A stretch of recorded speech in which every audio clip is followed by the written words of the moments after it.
배우 송중기와 송혜교가 결혼 전부터 신혼여행을 다녀오기까지 한국을 넘어 아시아 팬들의 큰 관심을 받았다.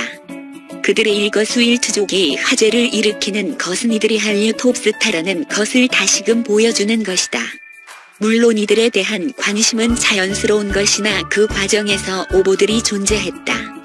해프닝으로 그칠 수 있는 문제이기도 하지만 반면 한국과 중국 등 아시아 매체가 왕성히 서로의 기사들을 참고하고 유포한다는 점에서는 확실히 경각심을 가져야만 할 부분이기도 하다. 결혼식이 끝나고 얼마 후 홍콩의 오우삼 감독이 송중기 송혜교 부부를 위해 금팔찌를 결혼 선물로 전달해 화제를 모았다고 국내 보도됐다. 대만의 연예의 매체인 이태투데이는 금팔찌는 오우삼 감독이 우정을 보여주는 선물이라고 보도한 것이 발단이 된 것으로 보인다.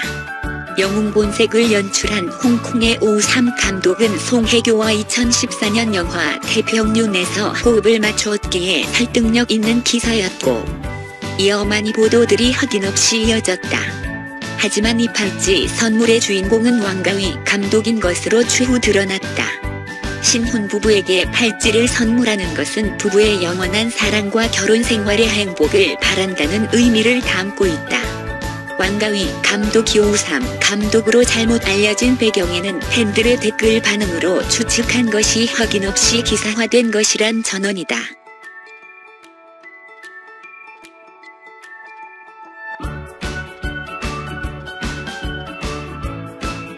또 부부가 스페인으로 신혼여행을 떠났을 때는 일각에서 오는 12일 허니문을 마치고 귀국한다고 전했다. 12일 귀국과 동시에 며느리 송혜교는 대전으로 향한다고 덧붙였다. 소속사 관계자가 신혼여행은 두 사람이 직접 계획한 것으로 일정은 알지 못한다고 밝혔지만 12일 귀국설은 사실인 것처럼 힘을 받았다.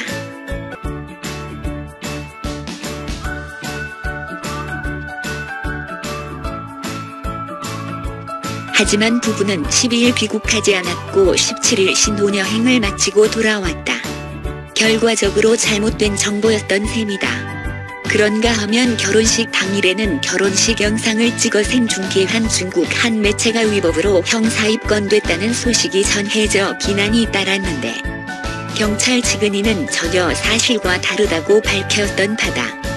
당시 경찰 관계자는 장충동 상공에 드론을 띄운 사람이 서해 온 것은 맞다. 하지만 그 사람은 송송 커플 결혼식을 찍은 게 아니라 장충단 공원에서 드론을 띄웠고 찍힌 게 아무것도 없었다. 해당 사안은 항공법 준수사항 위반으로 과태료 처리됐다. 형사 입건 사항은 아무것도 없다.